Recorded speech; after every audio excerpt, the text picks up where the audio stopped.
colleague, Senator Specter. Thank you, Senator Harkin, for convening this very important hearing on this very debilitating disease. We have seen a significant increase in the funding by the National Institute of Health for Autism Research from $27 million in 1998 to the current funding of $108 million. And the CDC funding for autism has grown from $281,000 in 1998 to $15.1 million today. My view is that the funding through the NIH is insufficient. And as is generally known, Senator Harkin and I have taken the lead on increasing the funding for the National Institutes of Health from $12 to $29 billion. And during the course of the past decade, we have reallocated priorities within this subcommittee. As we frequently say, the gavel has changed seamlessly between the two of us over the course of the past decade and a half, and in some years have increased the NIH funding by as much as $3.5 billion.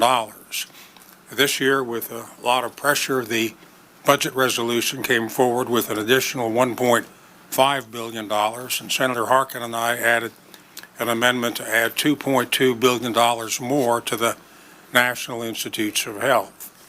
Candidly, a budget resolution is only Confederate money.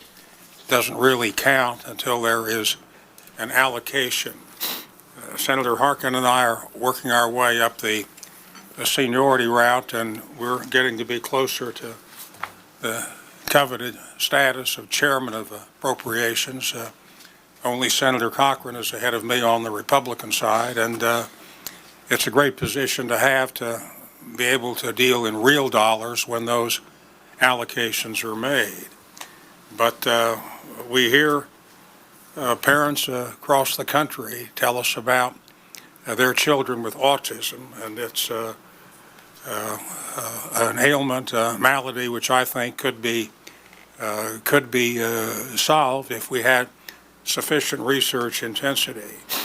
For a moment, on a purely personal note, one of the leading national advocates on this subject is Jon Shestack, who is the son of a very prominent lawyer, Jerome Shestack, in Philadelphia, longstanding friend of mine, and his mother, Marcia Rose, is a noted television personality. And Jon and his wife, Portia, have established a foundation, one of the largest non-governmental funding resources for autism.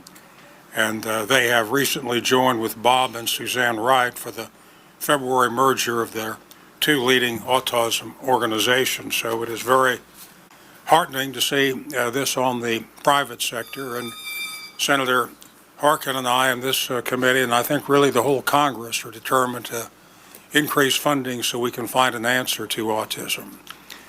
Regrettably, I'm not going to be able to stay for the entire hearing today. We are very deeply involved in the issue with the Department of Justice and